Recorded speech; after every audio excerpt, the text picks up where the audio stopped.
বিসমিল্লাহির রহমানির রহিম।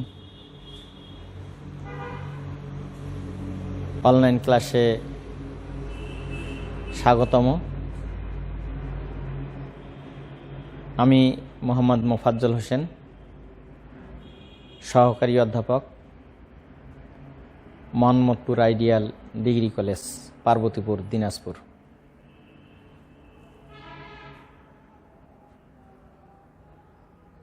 আজকে স্নাতক দ্বিতীয় বর্ষ বাংলা জাতীয় ভাষা, এই সিলেবাসভুক্ত বইয়ের এক রাত্রি গল্প আলোচনার জন্য বেছে নিয়েছি। এক রাত্রি গল্পটি রবীন্দ্রনাথের একটি বিখ্যাত গল্প। রবীন্দ্রনাথ ঠাকুর সম্পর্কে বাংলা দেশের, বাংলা সাহিত্যের, বাঙালি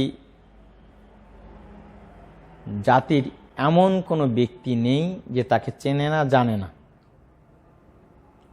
রবীন্দ্রনাথ ঠাকুর বাংলা সাহিত্যে একজন কালজয়ী, কালোত্তীর্ণ মহাপুরুষ। বাংলা সাহিত্যে যাকে উত্তীর্ণ করেছেন এখনো কোনো সাহিত্যিক কবি আজও পর্যন্ত জন্মলাভ করেনি। রবীন্দ্রনাথ ঠাকুর শুধু কবি নন, একজন কথা সাহিত্যিকও বটে। জন্মলাভ করেছেন 1861, মৃত্যুবরণ করেছেন 1941। প্রিয় ছাত্রছাত্রীবৃন্দ, তোমাদের বাংলা জাতীয় ভাষা এটি দ্বিতীয় বর্ষের জন্য সিলেবাসভুক্ত।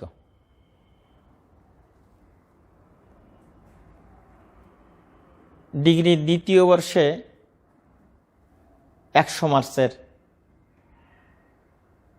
এই বাংলা জাতীয় ভাষা গ্রন্থটি। এখানে প্রবন্ধ, ছোট গল্প ও কবিতা 3 আঙ্গিকে গ্রন্থটি প্রণয়ন করা হয়েছে। তো এক রাত্রি গল্প বিষয়ে আমরা যদি জানতে চাই তাহলে প্রথমেই একটু ছোট গল্পে বিষয়ে ধারণা দেওয়া দরকার।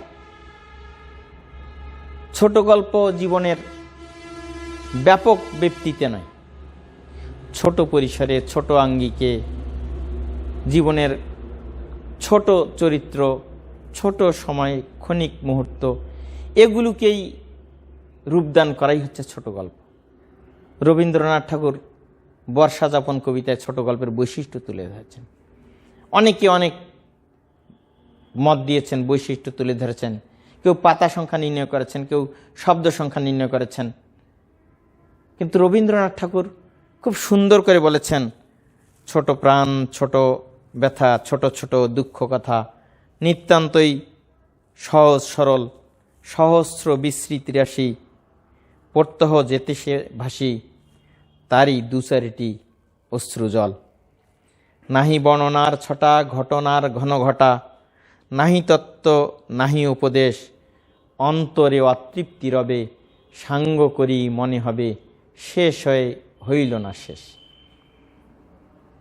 আমি ছোট গল্পের ব্যাপক বৈশিষ্ট্য আলোচনা করছি না, শুধু এটুকু বলবো যে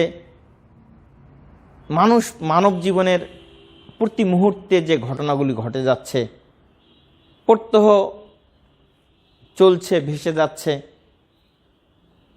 এইগুলোই মূলত আসলে ছোট গল্পের বৈশিষ্ট্য, ছোট গল্পের নীতি নির্ধারণ করে। এতে কোনো ব্যাপকতর বর্ণনা থাকবে না, কাহিনী থাকবে না, ঘটনার পর ঘটনা আসবে না। এই ছোট গল্পে কোনো উপদেশ থাকবে না, কোনো তথ্য কথা থাকবে না। আর গুরুত্বপূর্ণ যে বৈশিষ্ট্য তা হচ্ছে শেষ করার পরেও যেন শেষ হলো না, আরও কিছু আছে, কিছু অবশিষ্ট আছে, বাকি আছে, অন্তরে অতৃপ্তি থেকে যাবে। এটাই ছোট গল্পের গুরুত্বপূর্ণ বৈশিষ্ট্য। এক রাত্রি গল্পটি রবীন্দ্রনাথের একটি সার্থক ছোট গল্প। এখানে কাহিনী এরকম, গল্পকথক তার নিজের জীবনের একটি ছোট্ট ঘটনাকে তুলে ধরেছেন। একটি রাত্রির কথা বলতে গিয়ে জীবনের গুরুত্বপূর্ণ একটা রাত্রির তাকে যেন গুরুত্বপূর্ণ করে তুলেছে। এই রাত্রিকে কিছুতেই ভুলতে পারেননি গল্পের নায়ক। আমি অর্থাৎ উত্তম পুরুষ দিয়েই এই গল্পটি শুরু এবং শেষ করা হয়েছে। কোথাও এই নায়কের নাম গল্পকার বা রবীন্দ্রনাথ দেননি। একটা সুন্দর সাবলীল ছোট গল্প, সার্থক ছোট গল্প আমরা এক রাত্রিতে পাই। গল্পকথক একজন নায়িকার কথা বলেছে। নায়িকার নাম হচ্ছে সুরবালা। সুরবালার সঙ্গে ছোটবেলায় খেলতেন, পাঠশালায় যেতেন, তার বাল্যসখী। তার মা অর্থাৎ সুরবালার মা গল্পের নায়ককে আর সুরবালাকে খেলতে দেখে বলতেন, আহা, দুটিতে বেশ বান মানায়। অর্থাৎ তারা যে ভবিষ্যতের জুটি, এখনো জুটি, এদের খুব সুন্দর যেন লাগে। সুরবালা অনেক সুন্দরী মেয়ে, তার রূপের প্রশংসা আছে। দুই পরিবারের ভবিষ্যতের তাদের বন্ধনের বিষয়ে একটা সম্মতি ছিল। লেখকের বয়স 15। সে তার বাবা তাকে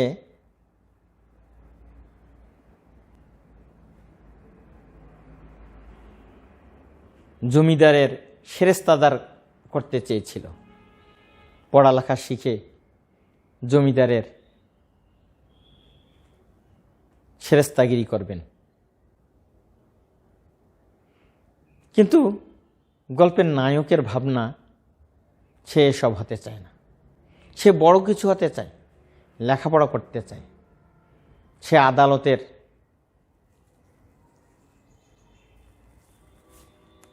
আদালতে কোনো গুরুত্বপূর্ণ পদে চাকরি করতে চায়।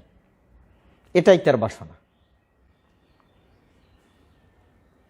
সে হঠাৎ চলে গেল কলকাতায় লেখাপড়া করার জন্য। সেখানে গিয়ে সে এন্ট্রান্স পাস করেছে, এরপর ফার্স্ট আর্টসে ভর্তি হয়েছে। নায়কের বাবার সম্মতি ছিল না প্রথম দিকে, পরে এক পর্যায়ে ছেলেকে পয়সা করে যোগান দিয়েছে। হাজারো হলো ছেলে, তো সন্তান তো। কিন্তু হঠাৎ করে তার বাবা মারা যায়। বাবা মারা যাওয়ার পর এক রাত্রি গল্পের নায়ক বেশ সমস্যায় পড়ে যায়। তার দুটি বোন ছিল, তার মা, সংসারের পিছুটা তাকে বলা চলে বাধ্য হতে হয়েছে জীবন ও জীবিকার সন্ধান করতে।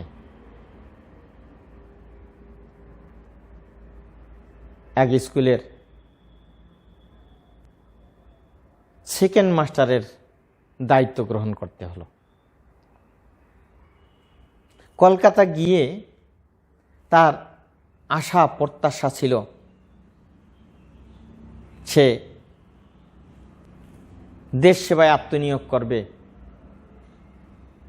দেশের জন্য জীবন উৎসর্গ করবে,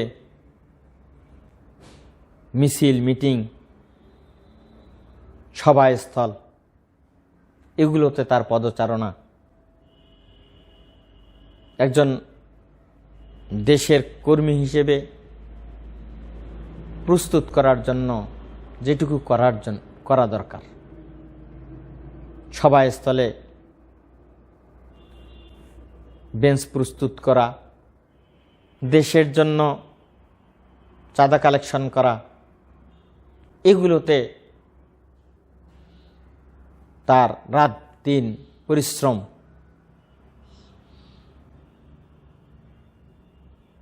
মেয়ের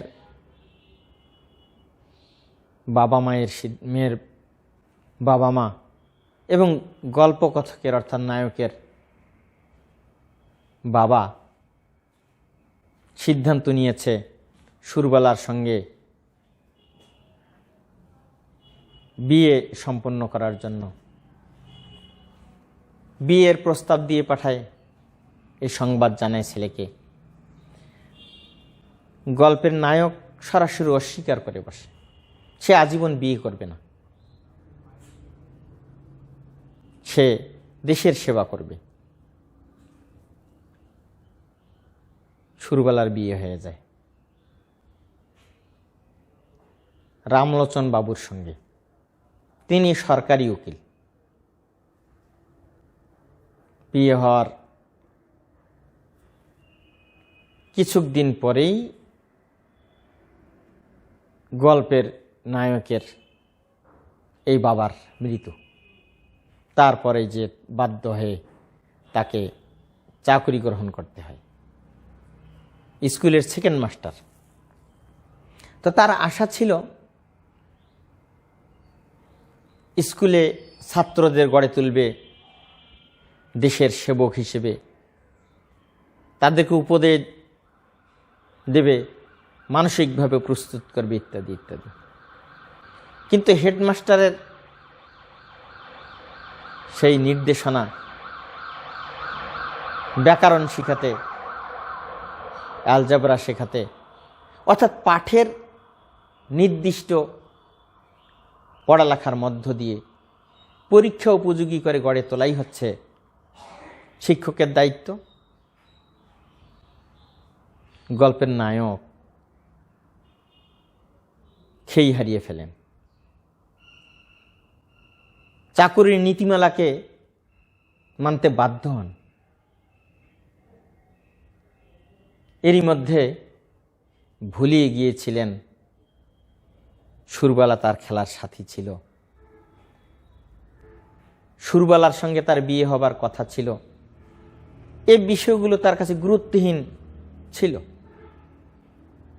যে স্কুলে চাকরি করছেন গল্পের নায়ক, তার পার্শ্বেই সুরবালার বিয়ে হয়েছে। রামলোচন বাবুর বাড়ি আর তার স্কুল খুব কাছাকাছি, বেশি দূরে নয়।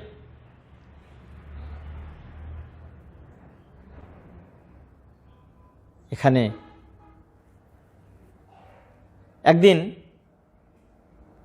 রামলোচন বাবুর বাড়িতে গিয়ে উপস্থিত গল্পের নায়ক। সেখানে গিয়ে অনেক আলোচনার মধ্যে দেশের আলোচনা, দেশের দুর্দিন ইত্যাদি প্রসঙ্গে কথা বলেন। এক সময়ে দেওয়ালের ফাঁক গলিয়ে দুটি চোখের চাহনি গল্পের নায়কের দৃষ্টি আকর্ষণ করে। বুকের ভিতরটা মুষড়ে ওঠে। কে যেন আঘাত করল। দেওয়ালের অপর পার্শ্বে চুড়ির শব্দ, কাপড়ের খসখস শব্দ গল্পের নায়কের ভেতরে আলোড়ন তৈরি করে। এ তো সেই চেনা চোখ, এ তো সেই পরিচিত কোনো একজন, এ অন্য কেউ নয়, এই সেই সুরবালা।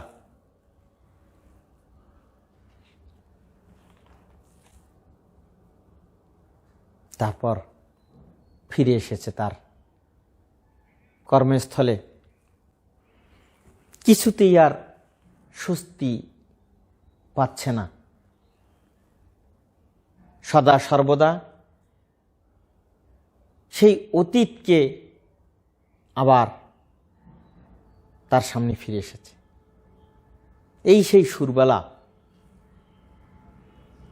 যাকে সে ঘরের গৃহিণী করে নিতে পারত, তার আপন করে নিতে পারত, আজীবন একসঙ্গে থাকতে পারত। সে আজ অন্যের ঘরের ঘরণী। গল্পকথকের মনে কিছুতেই আর স্বস্তি নেই, কিছুতেই আর আরাম নেই।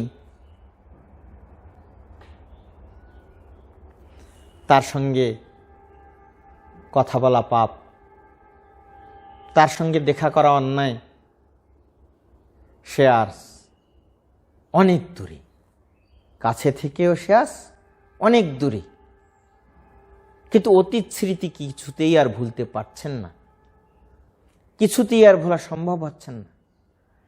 যাকে অবজ্ঞা করে দূরে ফেলে দিয়েছিল, যার কথা এতদিন কিছুতেই স্মরণ করেননি, সে আজ বারবার ফিরে আসছে। রামলোচন বাবু সরকারি উকিল, হয়তোবা সুখী আছে, অনেক ভালো আছে। ক্ষণিক রাগ করলেও যখন তাদের মধ্যে সুখের স্বাচ্ছন্দ্য আসে, তখন হয়তো রামলোচন বাবু তাকে গহনাগাটি কিনে দেয়। সে আজ অন্যের ঘরের ঘরণী।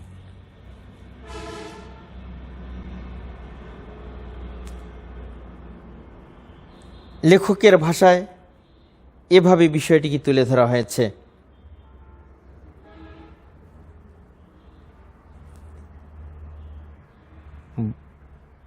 গল্পকথক এভাবে বলছেন, বাসায় ফিরিয়া আসিলাম, কিন্তু সেই ব্যথা লাগিয়া রহিল। লিখি পড়ি যাহা করি, কিছুতেই মনের ভার দূর হয় না।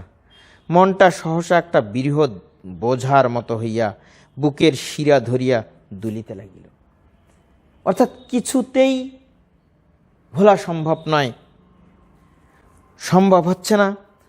মনের ভিতর কে বলিল, তখন যাহাকে ইচ্ছা করিলেই পাইতে পারিতে, এখন মাথা খুঁড়িয়া মরিলেও তাহাকে একবার চক্ষে দেখিবার অধিকারটুকু পাইবে না। সেই শৈশবের সুরবালা তোমার মতো কাছে থাকুক, তোমার যত কাছে থাকুক, তাহার চুড়ির শব্দ শুনিতে পাও, তাহার মাথা ঘষার শব্দ অনুভব করো, কিন্তু মাঝখানে বরাবর একখানি করিয়া দেয়াল থাকিবে। অর্থাৎ মাঝখানে একটা দেয়াল রয়েছে, কিছুতেই এটা ভেঙে দেওয়া সম্ভব নয়।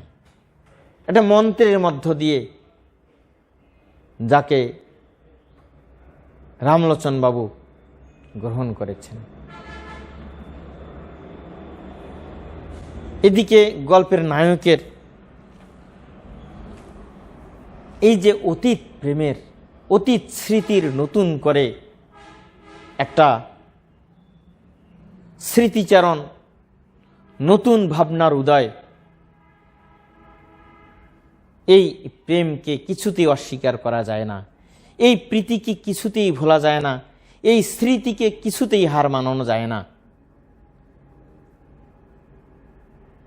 একদিন রামলোচন বাবু বাড়িতে নেই, তার পেশার কারণে, মোকদ্দমার কারণে অন্যত্র চলে গিয়েছেন। হঠাৎ সারাদিন গুড়গুড় বৃষ্টি, মেঘাচ্ছন্ন রাত্রিবেলা তুমুল বর্ষণ, ভারী বৃষ্টি হচ্ছে। গভীর রাত্রিতে তার অর্থাৎ গল্পকথকের নায়কের মনে হচ্ছে সুরবালাকে নিয়ে আসি। তুলনামূলক স্কুল একটু উঁচা জায়গায়, পার্শ্বে একটি পুষ্করিণী। গল্পের নায়ক তার ঘর থেকে বের হয়ে বাহিরে এসেছে পুকুর পাড়ে। ভীষণ অন্ধকার, কোথাও আলোর এতটুকু আলোর ছটা নেই। এরপরও দেখা যাচ্ছে একটি ছায়ামূর্তি পার্শ্বে এসেছে। কে সে? এত পরিচিত জন, সেই অতীতের সুরবালা। কিন্তু কথা বলার কিছুতেই তার সুযোগ নেই, কথা বলছে না, কেউ কারোর সঙ্গে কথা হলো না। প্লাবন উঠেছে, নিচে তাকালে মৃত্যুর হাতছানি, উচ্ছল ঢেউ, গভীর অন্ধকার।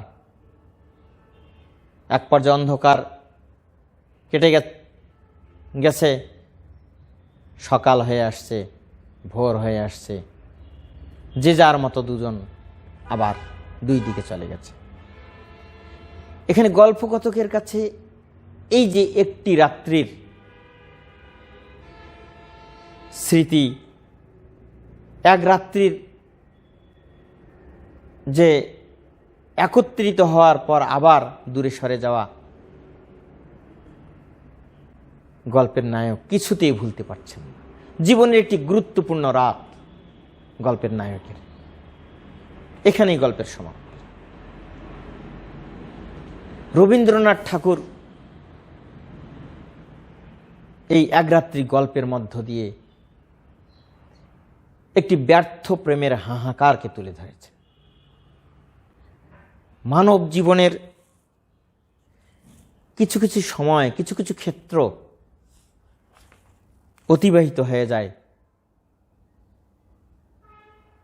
যেটা না পাওয়ার বেদনা মানুষকে কুড়ি কুড়ে খায়।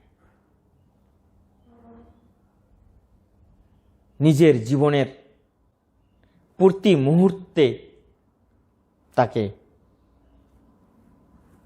বেহাল করে ছাড়ে। এখানে গল্প কথকের অবস্থাটাও ঠিক সেরকম, গল্পের নায়কের অবস্থাটাও ঠিক একই রকম। এখানে কাহিনীর ব্যাপকতা নেই এক রাত্রি গল্পে, মাত্র কয়েকটি চরিত্র। তবে সেটাও এসেছে গল্পকথকের, গল্পের নায়কের কথার মধ্য দিয়ে।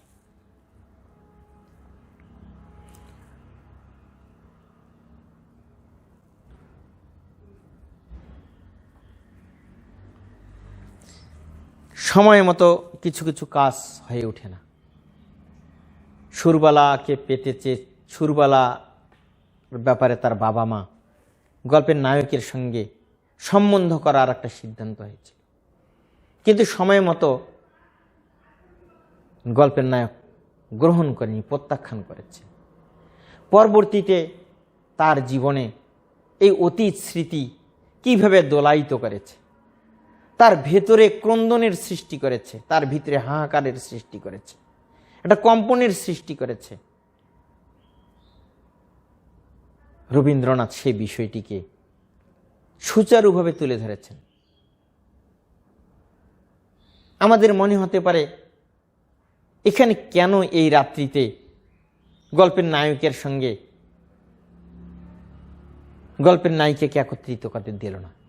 তারা তো একত্রিত হয়েছিল, তা আবার দুজনে বিচ্ছিন্ন হয়ে গেল কেন? এখানেই গল্পের সার্থকতা। ছোট গল্পের সার্থকতা এখানেই, লেখকের সার্থকতা এখানেই। ছোট গল্পের যে বৈশিষ্ট্য, শেষ হয়ে হইল না শেষ, অর্থাৎ শেষ হওয়ার পরেও এই যে পাঠকের হৃদয়ে একটা শূন্যতা, আরো কিছু জানবার ইচ্ছা, না, গল্প শেষ হয়ে গিয়েছে। গল্প শেষের পর একটা শূন্যতা দেখা গিয়েছে। পাঠকের কিছু প্রত্যাশা, কিন্তু না, সেটা হয়নি। আমরা দেখছি যে ছোট গল্প হিসেবে এক রাত্রি সার্থক একটি ছোট গল্প। রবীন্দ্রনাথ সার্থক ছোট গল্পকার, ছোট গল্পের জনক। আমার প্রিয় ছাত্রছাত্রীবৃন্দ, একটা বিষয় তোমাদের জেনে রাখা দরকার। রবীন্দ্রনাথকে ছাড়া কোনো প্রশ্ন হতে পারে না। তোমাদের প্রশ্ন আসতেই হবে। অর্থাৎ রবীন্দ্রনাথ, প্রাবন্ধিক রবীন্দ্রনাথ, গল্পকার রবীন্দ্রনাথ, কবি রবীন্দ্রনাথ, অর্থাৎ রবীন্দ্রনাথকে ভালোভাবে জানতে হবে, বুঝতে হবে, রবীন্দ্রনাথকে পড়তেই হবে তোমাদের। এক রাত্রি থেকেও তোমাদের প্রশ্ন আসবে। তোমাদের প্রশ্ন সম্পর্কে তোমাদের ধারণা আছে। ক, খ, গ, অর্থাৎ তিনটি আঙ্গিকে তোমাদের প্রশ্নের ধারা উল্লেখ আছে। রবীন্দ্রনাথকে কোথাও না কোথাও পাবেই। এক রাত্রি থেকেও তোমাদের প্রশ্ন আসবে। তোমরা এই কাহিনীটুকু ভালোভাবে রপ্ত করবে, আর সেই সাথে সুরবালা, গল্পের নায়ক রামলোচন বাবু, এই বিষয়গুলো তোমাদেরকে আত্মস্থ করতে হবে, জানতে হবে। গল্পের নায়কের মাঝে যে কম্পন, হৃদয়ের মাঝে যে আলোড়ন, না পাওয়ার যে বেদনা, এই বিষয়টাকে তোমাদেরকে জানতে হবে, বুঝতে হবে। তাহলেই আশা করি তোমরা অন্তত এক রাত্রি গল্প যেভাবেই আসুক প্রশ্ন তোমরা লিখতে পারবে। তো আমরা পরিশেষে এটুকু বলতে চাই, এক রাত্রি একটি সার্থক ছোট গল্প, বাংলা সাহিত্যে একটি শ্রেষ্ঠ ছোট গল্প হিসেবে চিহ্নিত হয়েছে। এক রাত্রি গল্পের নায়কের নাম নেই, আমি বলে উত্তম পুরুষের মধ্য দিয়ে আলোচনা করা হয়েছে। অর্থাৎ এই গল্পটি একটি সার্থক ছোট গল্প, শ্রেষ্ঠ ছোট গল্প।